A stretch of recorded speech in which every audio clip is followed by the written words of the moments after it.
દૈનિક બાઇબલના વાંચનો. તારીખ 1 ઓગસ્ટ 2026, સામાન્ય કાળના 17મા અઠવાડિયાનો શનિવાર.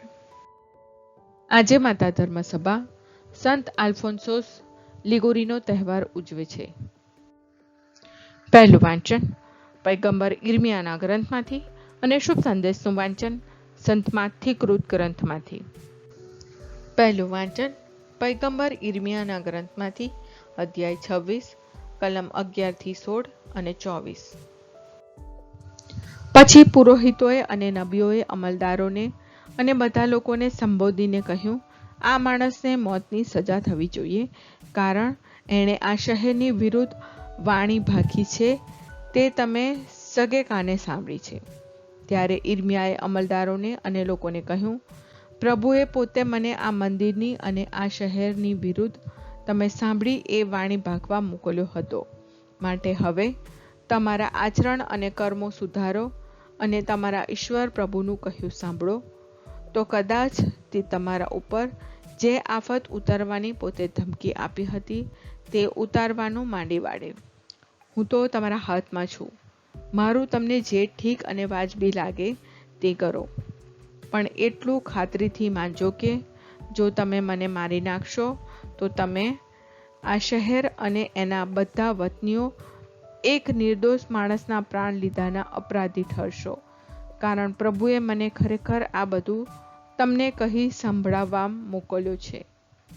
ત્યારે અમલદારોએ અને લોકોએ પુરોહિતોને અને નબીઓને કહ્યું, આ માણસ મોતની સજાને પાત્ર નથી.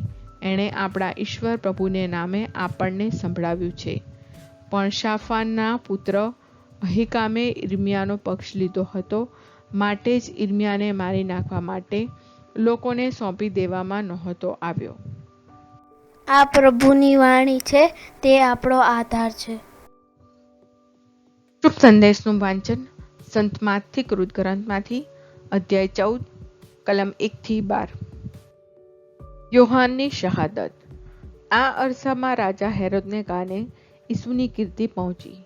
તેણે પોતાના દરબારીઓને કહ્યું, આ સ્નાન સંસ્કારક યોહાન છે, એ પાછા સજીવન થયા છે, એટલે જ તો તે આવી ચમત્કારિક શક્તિઓ ધરાવે છે.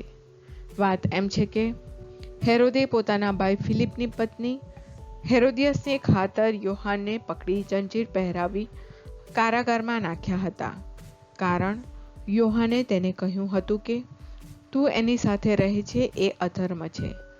હેરોદને તેમને મારી નાખવાનું મન થયું, પણ તેને લોકોની બીક લાગી, કારણ તેઓ યોહાનને પૈગંબર માનતા હતા. પણ હેરોદની વરસગાંઠની ઉજવણી વખતે હેરોદિયાસની દીકરીએ બધા વચ્ચે નૃત્ય કરીને હેરોદને એવો તો ખુશ કર્યો કે તેણે તેને વરદાન આપ્યું, માગ માગ, જે માગે તે આપો. એટલે પોતાની માની શિખવણીથી તેણે કહ્યું, મને અત્યારે ને અત્યારે સ્નાન સંસ્કારક યોહાનનું માથું થાળીમાં મૂકીને આપો. આ સાંભળી રાજાને ખૂબ દુઃખ થયું, પણ પોતે વરદાન આપી બેઠો હતો, તેથી સાથે બેઠેલાઓની શરમે તેણે તેની માંગણી પૂરી કરવાની આજ્ઞા ફરમાવી અને કારાવાસમાં યોહાનનો શિરચ્છેદ કરાવ્યો. તેમનું માથું થાળીમાં લાવીને છોકરીને આપવામાં આવ્યું અને તે તેની મા પાસે લઈ ગઈ. ત્યાર પછી યોહાનના શિષ્યોએ આવીને તેમનું શબ લઈ જઈ તેને દફનાવ્યો અને ઈસુને જઈને વાત કરી. આ પ્રભુની વાણી છે, તે આપણો આધાર છે. પ્રાર્થના. ઓ મારા પ્રભુ ઈસુ, હું મારા પાપો માટે પસ્તાવો કરું છું. મારા પાપો માફ કરો. મારા હૃદયમાં આવો. હું તમને મારા પ્રભુ અને તારણહાર બનાવીશ. આમેન.